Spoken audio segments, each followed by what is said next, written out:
कि एक मांडलिक राजा,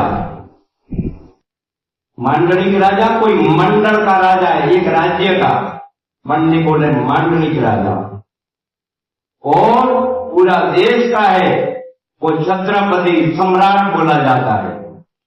पूरा देश को धरी है तो सम्राट छत्रपति, पूरा देश का राजा।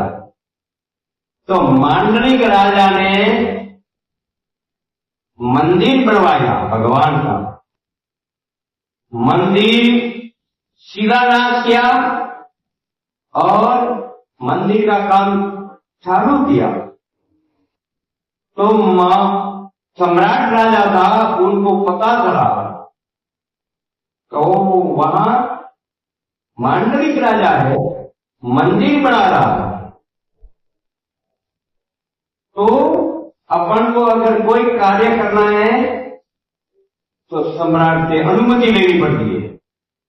अपने गांव में अगर जुलूस निकालो है तो सरकार की अनुमति लेनी पड़ती है, नगर पालिका में जाकर कि हमारे ये कार्य कर रहे हैं, यहाँ पुलिस भेजो के वहां क्योंकि प्रशासन है, उनके अनुमति के सिवाय अपन काम नहीं कर सकते।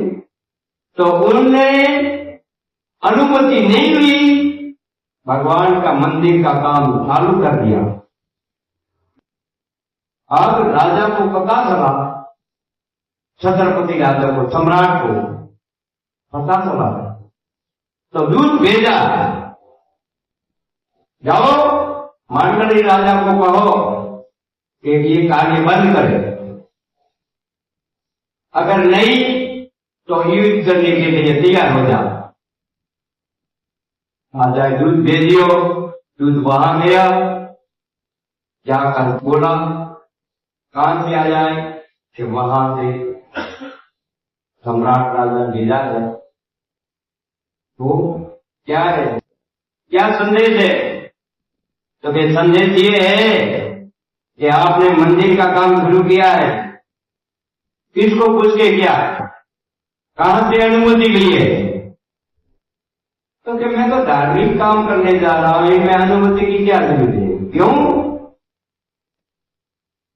कोई भी कार्य करो अनुमति लिए बिना नहीं कर सकते। अगर या तो काम बंद कर, नहीं तो युद्ध करने के लिए तैयार हो जा। अब तो वो तो सम्राट राजा, कहां दिल्ली का धनी और कहां एक गांव का धनी, दिल्ली में तो पूरा देश आया और एक गांव का धनी, तो इनका सामना कैसे कर सकता? तो मैं कल कहूंगा, आज आप रात रुको, जो है वो कल मैं आपको बता दूंगा। रात को सुता, नींद आई, स्वप्न में भगवान आया, हे राजा चिंता दूर क्यों है? ये दूत आ जाए, दूत को कह दे कि मैं मंदिर का काम बंद नहीं करूंगा, जो आपको युद्ध करना है तो मैं तैयार हूं, ऐसा कह दे। राजा शरीर जगा, भगवान आया, अनुमति दे दी, दूत को बुलाया, दूत ने कहा, दूत को कहा कि जाओ तुम्हारे सम्राट को कह देना ये राजा नहीं मानेगा और मंदिर बनाएगा, जो आपके करना है वो कर लेगा। जाकर संदेश दिया, राजा को क्रोध आया, छोटा सा एक मांडलिक, एक मंडल का राजा है और मैं तो सम्राट चक्रवर्ती राजा हूं, जहां जितना चक्र घूमता है चक्रवर्ती राजा हूं, मेरी आज्ञा का उल्लंघन करने वाला कौन है? चढ़ाई फौज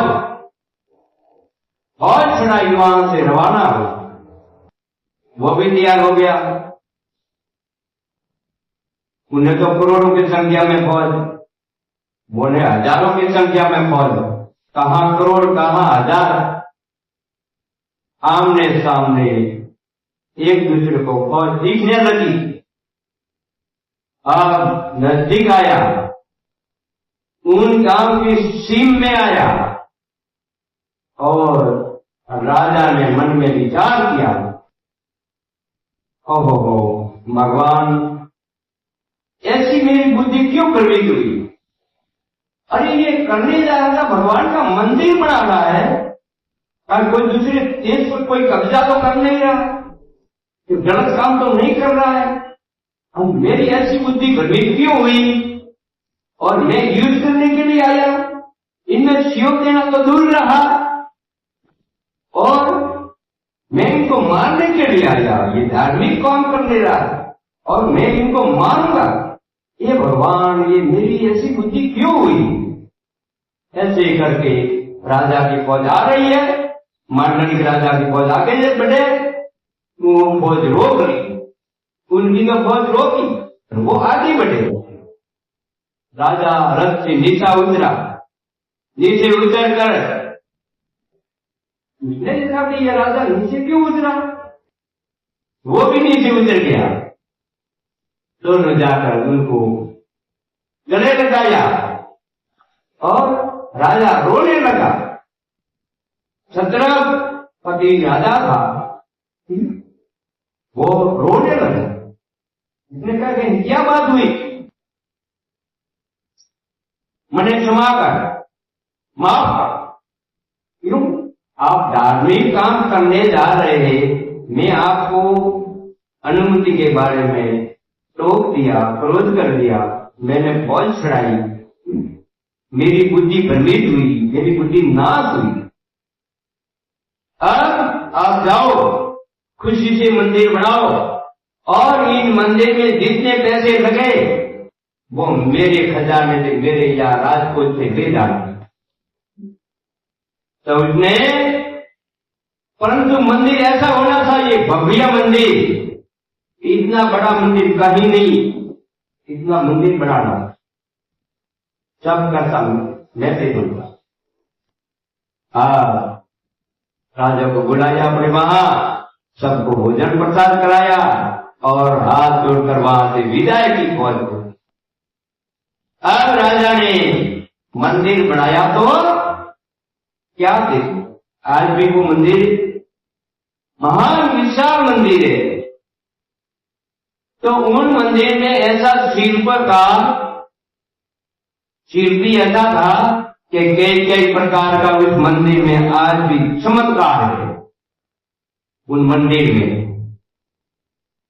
एक तो वहां भगवान को चावल का भोग लगता है। विष्णु भगवान को चावल चढ़ाने से दोष है, शिव जी को चावल चढ़ता है, विष्णु को चावल नहीं चढ़ता। परंतु वो ऐसा मंदिर है कि भगवान को वहां चावल का ही भोग लगता है। एक तो ये चमत्कार है। दूसरा है कि एक दूसरे के ऊपर हाथ लगाते हैं, हड्डियां एक दूसरे के ऊपर हाथ रखोगी, चावल उनमें पानी और चावल एक दूसरे के ऊपर हाथ और नीचे अग्नि जलावे, तो ऊपर वाला और नीचे वाला एक साथ वो चावल जीतते। अपने यहाँ वो चावल बनाते, अगर जो नहीं हिलाया तो ऊपर तो कच्चा रहेगा, नीचे जल जाएगा। तो ऊपर की हौड़ी में अग्नि का प्रभाव कैसे हुआ, बनने ईट कैसे लागी, वो चावल हिले, एक बहुत बड़ा चमत्कार है। और उन मंदिर के ऊपर कोई पक्षी नहीं जाए।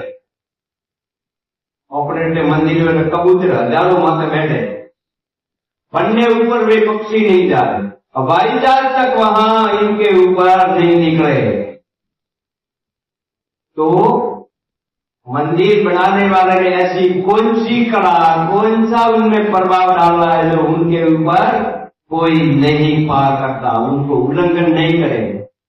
अटे अपने कोई वस्तु पड़ी है, अपने मातारी पाक पड़ी है, तो अगर इंसान है तो उनके ऊपर नहीं जाएगा। उल्लंघन नहीं करे। पहले जमाने में कभी झगड़ा डंडा तो क्या वो क्यों डालता आलू लाओ के आप मारे माथे ले जाओ, अपना सिर और अपना शरीर एक ही मानिया। तो उनका उल्लंघन दूसरे सब मंदिरों का उल्लंघन होगा, परंतु जगन्नाथपुरी मंदिर के उल्लंघन नहीं कर। आप मंदिर बनाया, उनमें कई प्रकार 8-10 है प्रभाव। एक अपने एकादशी के दिन चावल खाना बहुत मना है शास्त्रों में। अन्न खाना मना तो है, परंतु अन्न खा सकते हो, परंतु चावल एकादशी के दिन चावल खाने वाले को एक दाना खाए तो एक कीड़ा खाने के समान दोष लगता है। कीड़ा मकोड़ा होता है, उनके समान दोष लगता है। परंतु जो वहां जाकर भगवान का दर्शन किया है जगन्नाथपुरी में, और मंदिर के पीछे एकादशी माता का मंदिर है, अगर देखा होगा, आपने देखा है एकादशी माता का, एकादशी का मंदिर कहीं जगह नहीं। तो एकादशी माता का मंदिर है, एकादशी का दर्शन कर लो आप, फिर आकर 11 दिन चावल खाए तो कोई दोष नहीं है, वो भी उनका प्रभाव है। अब हर प्रकार मंदिर तैयार हो गया, अब मंदिर तो तैयार हो गया, वो सुदर्शन चक्र की बात है, वो है अंदर जाओ तो समुद्र को आवाज नहीं आवे, और सुदर्शन चक्र है तो जिस तरफ आप रहो अपनी तरफ वो चक्र दिखेगा। वो चक्कर आयो, आप बटे खड़ा हो तो आप कहोगे मेरी तरफ हो चक्कर है, मैं अन साइड हूं तो मेरी तरफ ऊन है, तो वो ये दिशा में जाओ अपनी तरफ दिखेगा, वो भी उनका प्रभाव है। और मंदिर में जाओ, ये ध्वजा का तो वो कहते हैं, परंतु ये बात सत्य नहीं है। हमारे उल्टी समाज, हाँ, ये कोई अमुक दिनों में नहीं है, हमेशा के लिए नहीं, हमेशा के लिए नहीं है। उल्टी दिशा में, दिशा में हवा आती है, ओ परंतु दोनों सत्य है। आप दो ही जना सत्य बोलो, अमुक दिनों में है वो प्रभाव है, हमेशा के लिए नहीं है। ये तूफान आया विश्व में, वो ध्वजा क्यों चली गई उन हवा से? तो अब उन मंदिर में मूर्ति स्थापन करनी, तो कौन से भगवान की करनी, किसी का नाम नहीं दिया और ऐसे ही मंदिर बना दिया। मंदिर तैयार हो गया, अब भगवान की मूर्ति स्थापन करो, तो कौन से भगवान की करो? अब वो राजा सो रहा था, सपने में भगवान आया, क्या विचार कर रहा है कि प्रभु मूर्ति कौन से भगवान की बिठाऊं? तो काल के समुद्र में स्नान करने जाना, वो दरियो नजदीक ही है, बाहर निकलो समुद्र पास में पड़े, तो समुद्र में आएगा लकड़ी संदन की, जने अपने मारवाड़ में क्या है, बावलो संदन, बावलो संदन के संदन की लकड़ी समुद्र तैर कर आएगी, और वो लकड़ी, ऊनी लकड़ी की मूर्ति बनाना, और मैं खुद आऊंगा, मैं विश्वकर्मा खुद आकर उन मूर्ति को बनाऊंगा। परंतु एक बात का ध्यान रखना कि मूर्ति मंदिर के अंदर बनेगी, मंदिर के अंदर, बाहर नहीं। मैं खुद विश्वकर्मा आकर मूर्ति को बनाऊंगा, परंतु मंदिर के अंदर, और पट को बंद करना, दरवाजों बंद कर देना, और जब तक मूर्ति तैयार नहीं होगी तब तक मैं बाहर नहीं आऊंगा। और जो किसी ने हठपूर्वक मंदिर का दरवाजा खोल दिया तो मूर्ति अधूरी रह जाएगी, मूर्ति पूरी नहीं होगी। कैसा भी हो,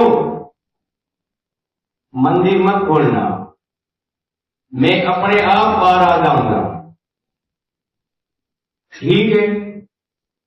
दूसरे दिन राजा सवेरे नित्य नियम के लिए गया स्नान करने। तो स्नान करना तो किस समय करना बताया, 8 प्रकार के स्नान है अपने सनातन धर्म में। 8 प्रकार का हनुमान अलग अलग है। तो ब्रह्म मुहूर्त में अगर स्नान करे, महापुरुषों को स्नान करने का समय हो, उनके बाद में आधा मुहूर्त बीतने के बाद में स्नान करे तो ऋषि स्नान मान लिया जाता है। ऋषि महात्मा स्नान करेंगे। और क्या है, और 3 उदय के समय, 3 उंबर टाइम में स्नान करे तो वो मनुष्य का स्नान है। मन को रे स्नान का वाला टाइम तन उग्या रे पहले तन उगते जल में अन्न भगवान ने अर्पण कर लो, सूर्य भगवान ने जल चढ़ाना। क्यों कि उस समय रात्रि का 4 भाग, पहलो पहरो, दूसरो, तीसरो, चौथो, रात 4 भागों में बांटी है ऋषि मुनियों ने। तो क्या बोला है, पहले पहरे सबको जागे, पहले तो पूरी दुनिया जागे, पहले पहरे सबको जागे, बीजे पहरे भोगी, तीसरे पहर में तुष्कर जागे यानी चोर,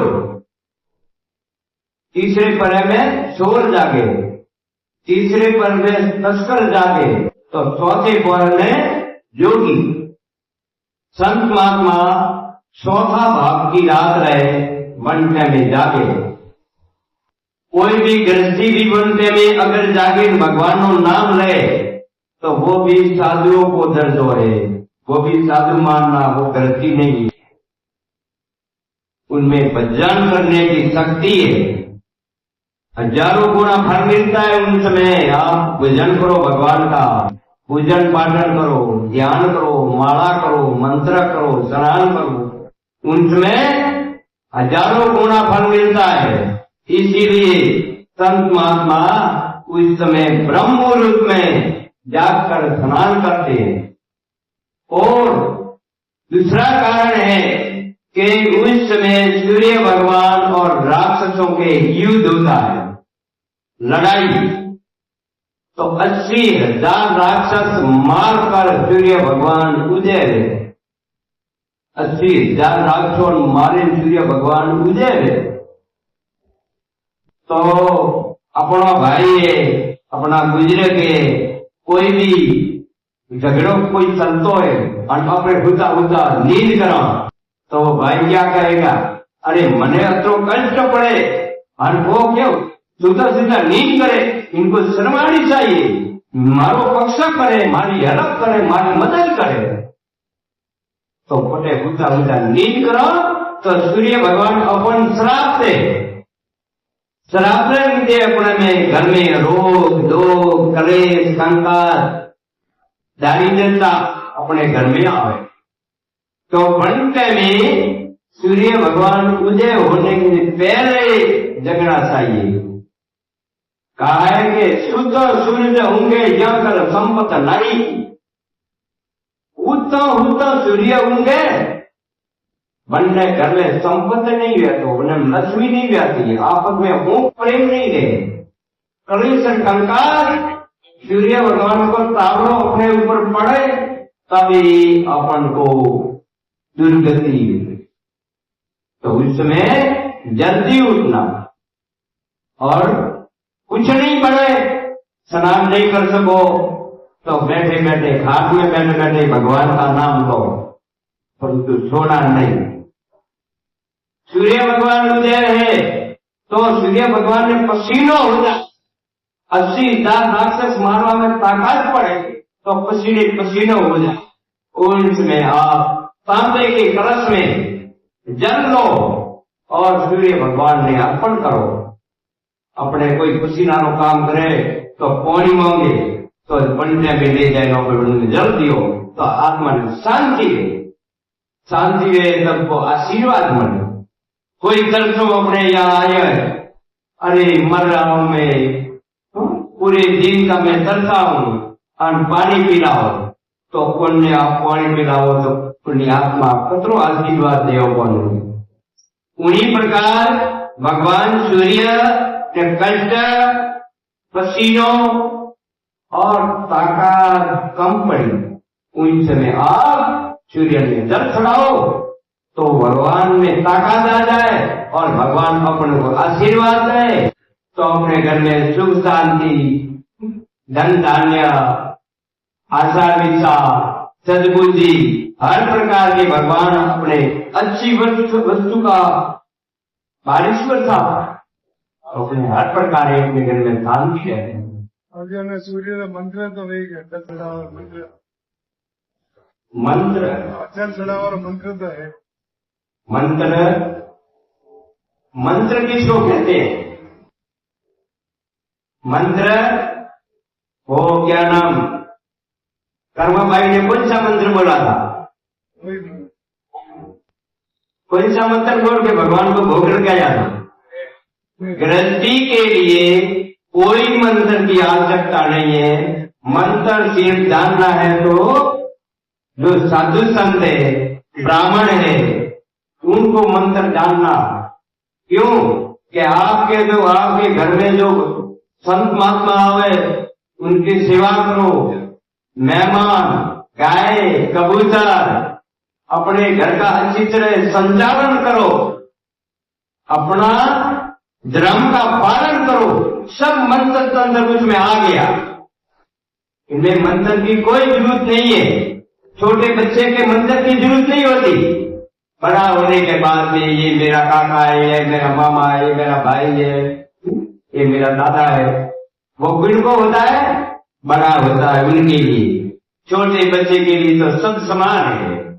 तो आप गृहस्थी हो, इनमें अगर जो पढ़े लिखे हैं रुचि है तो मंत्र आकर मुझसे ले जाना, नहीं तो मंत्र की कोई जरूरत आवश्यकता नहीं होती। प्रेम से भगवान को जल अर्पण करो तो सूर्य भगवान पर प्रसन्न है। उस समय स्नान करो तो इनके बाद में आप स्नान करो तो दानव का स्नान है। सूर्य उदय होने के बाद दानव का, उनसे भी टाइम निकलो तो राक्षसों का स्नान, और 11 बजे जाते स्नान करो तो रक्त का स्नान, रक्त का स्नान करो या पानी से स्नान करो, इतना दोष लगता है। हाँ, अगर अपने शरीर का मैल उतारना है, नीत नियम का स्नान नहीं, मैल उतारना है तो कोई भी इसमें आप स्नान कर सकते हो, कोई दोष नहीं। परंतु पूजा पाठ होम हवन यज्ञ जप तप के लिए स्नान करो तो समय के अनुसार स्नान करना, टाइम टेबल के अनुसार स्नान करना। आप तो वो राजा सवेरे गया समुद्र के किनारे और तो वहां संदन आया। संदन आने के बाद तो में भगवान ने जो सपने में कहा था वही के संदन आया। वो संदन लाकर अपने वहां रखा तो भगवान श्री विश्वकर्मा जी शिल्पी का वेश धारण किया, मूर्तिकार का, और राजा कोई मूर्ति बनवाओ, कोई मूर्ति बनवाओ। तो भगवान को तो पता हो कि राजा को पता था कि पंडु आया है, तो कोई दास दासियों को नौकर था, उनको भेजा कर जाओ, उनको शिल्पी को बुला लो। आया, हमारे के मूर्ति बनवानी, काय की मूर्ति, हमारे भगवान की।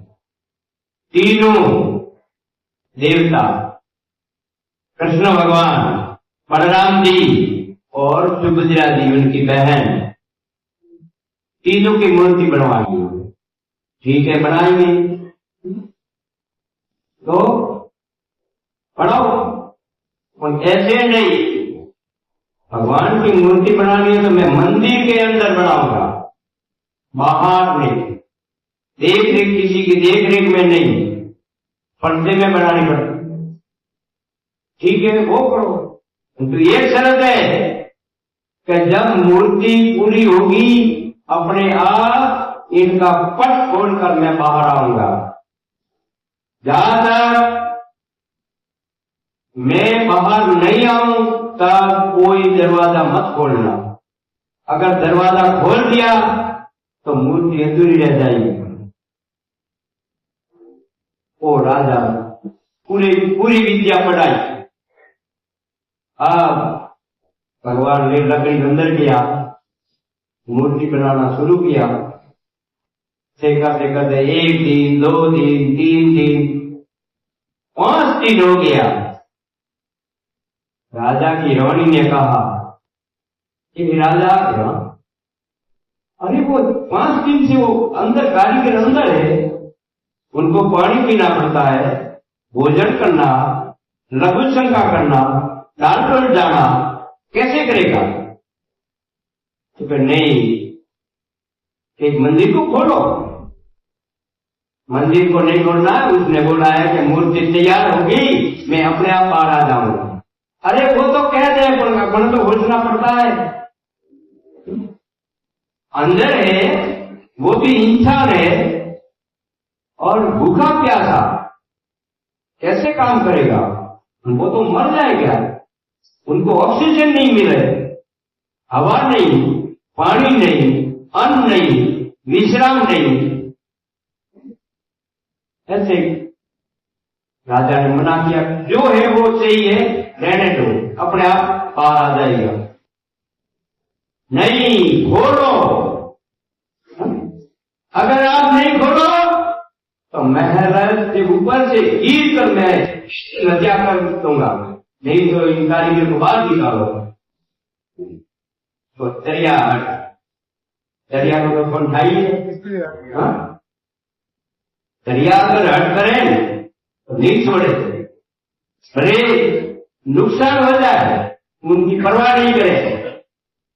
दरिया हट, राज हट, बाल हट और योगी हट, ये चारों हटी हुए। राजा ऑर्डर दे दे कि ये ऐसा ही करना है अपने देश में, तो कौन मना करे? विरोध उठाने वाले को जेल में डाल दे, कुछ भी कर सके। और राज और योग साधु महात्मा ने जो बोल दिया वो बोल दिया, मैं कहीं यहां भोजन नहीं करूंगा, नहीं करूंगा, कुछ भी हो जाए। आगे वाले को श्रापित कर दे, परंतु अपनी हटे वो पूरी करे। और दरिया बड़े फाड़ तोड़ हो जाए, कुछ भी है, घर की जगह कुछ भी ये हो जाए, परंतु अपनी घाट नहीं तोड़े। और बालक है वो भी हट करे, देना ही पड़ता है, जो चीज है वो देना ही पड़ता है। इनमें कोई इनका है, गुजराती में एक है, ठीक है, फोटो है, फोटो यानी लकड़ी में फोटो बोले गुजराती में। और बच्चान के सीओ धोके नाल बाजरी, धोके ज्वार बाजरी, बुकाई में धोके नाल बाजरी, धोके ज्वार बाजरी ने फूटो तो वो अलग हो जाए, अंतरिया वो सीधी है। तो बात वो इनमें कहा है कि बाल हट, तो ये बाल का है, अपने दाढ़ी का बाल है, आप काटो, दूसरे दिन बाहर आ जाए, फिर काटो तो भी बाहर आ जाए, पूरी जिंदगी काटो तो वो अपनी हट नहीं छोड़ता, बढ़ना है तो बढ़ना है। तो इनको भी बाल का है, छोटा बच्चा है उनको भी बाल का है। और जो घट, साधु महात्मा इनको जोगी बोलते हैं, जो घट, परंतु योग दूसरा, जिसे जो घटना लिखी है ये योग है, घटना घटनी है वो घटनी ही है, वो टाली नहीं चढ़े। वशिष्ठ मुनि ऐसा ज्ञानी साधके लगन धरी, कहाँ वह राम कहाँ वो सीता वन में विपत्ति पड़ी। ये तो होने की तो होके रही, कोई की ताली ना टली। जो योग है वो कदे तालियों नहीं करे, वो जो घटे अपने घटना है, अपने मानो 50 वर्ष की उम्र है उनमें जाना है तो कैसा भी करो पर वो कोई ताली नहीं करे, वो योग है। कटे एक्सीडेंट हो योग है तो बड़ो योग अपने पास में नहीं आवे, अपने वाली योग की जगह जानो पड़े। तो योग है वो योग कदे डर करे। और करिया कियो है यानी रात में कियो, रात है वो दिन है तो रात तो होनी ही। और राजहट यानी रज, ये रज है भूमि में, एक दिन रज बोल रहे हैं, जड़ी जगह पानी हालियो है, रज खींचवानी है, आप उन जगह बंद कर दो, 100 वर्ष हो गया तो कुछ जगह फिर दूसरी बार पानी वही जगह चलेगा। आप बड़े दीवार निकाल दो वो भी कारण में 100 वर्ष से उसी जगह वो अपनी हट है वो पूरी करेगा, वो रज है वो रज वहां से जाएगा। तो ये राजहट भी ऐसा ही है। तो इन दो प्रकार के उदाहरण है। अब करिया हट क्या कहे, खोलो दरवाजा खोलो नहीं तो मैं मर जाऊंगी। अब राजा तंग आ गया, किसको कहे, भगवान ने मना किया किसी को मत कहना, अब कौन समझावे रानी को। राजा ने पट खोल दी, पट खोलता ही मूर्ति अधूरी रही। आप बाहर जाकर देखो तो ओंगली नहीं है, बनने ओंगली नहीं, टूटा हाथ है, टूटा ओंगली नहीं। आकाशवाणी हुई, राजा बस भगवान की ये इच्छा थी, भगवान की वो इच्छा थी, तो भगवान की इच्छा को कोई टाल नहीं सकता। अब वो मूर्ति आज भी वहां ऐसी ही विद्यमान है। और वहां के आज भी कारीगर लोग हैं। राजा महाराजा के समय में उन कारीगर के पास में किसी प्रकार का कोई टैक्स नहीं, जमीन जायदाद के कोई टैक्स नहीं, भोग भाग नहीं, मजदूरी करो, आपके पास किसी भी इनकम है, किसी प्रकार का कोई टैक्स नहीं आज भी। और उन समय के आज लगातार कुम्हार लोग कहे रोजाना एक टोली क्या मिट्टी आवे कोड़ाया, दीपक लगावा, दीपो भरवा, वे भी रोजाना नया। सुबह आरती हुई वे बाहर बैठो तो हमको नया रोजाना पर दिन नवा। तो वो कुमार लोगों ने आज तक कोई प्रकार को टैक्स नहीं, जमीन जायदाद है तो भरी, कोई बिंगोटी नहीं, सरकार से वहां कामा पात्र है।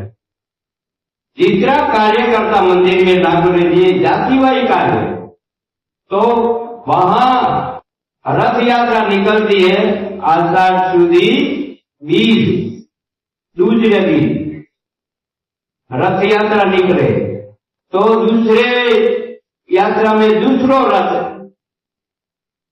रथ मंदिर के समान बहुत विशाल। रथ यात्रा में आप गए होंगे? नहीं, करोड़ों की संख्या में लोग आवे। तो वो भी रथ, वहां का जो कारीगर है, वे परंपरा जो चली आई है, दूसरा कारीगर बाहर से नहीं। और उनमें मूर्ति चेंज होती है। मूर्ति भी वो की वो नहीं, मूर्ति भी चेंज में 12 बरसे 12 साले दूसरी मूर्ति विराजमान करे, वो भी वो रत्न की मूर्ति। और उन समय जिन दिन उनको मूर्ति चेंज करनी है, उन दिन पूरी सिटी में, पूरी जगन्नाथपुरी में लाइट बंद। उन दिन लाइट नहीं, अंधेरा, बिल्कुल पूरे सुनसान। आप अपने घर दीपक तक नहीं कर सकते, मना, क्यों नहीं जलावे, बिल्कुल अंधेरा। और वो पंडित जाकर पुरानी मूर्ति का तेज वो लेकर उनके नई मूर्ति में अंदर प्रवेश करा।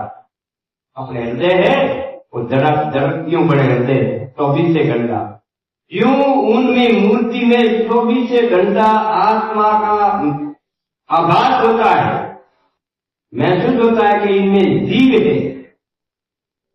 दूसरी ऐसी देखने में कोई मूर्तियों में प्रभाव नहीं है, और जगन्नाथपुरी में आज भी वही है। तो पंडित के आंख में फाटका पट्टी बांधे, प्लस पूरी पट्टी एक दूसरे के ऊपर। ऐसे तो अंधेरा तो है ही, परंतु बिल्कुल दिखना नहीं चाहिए।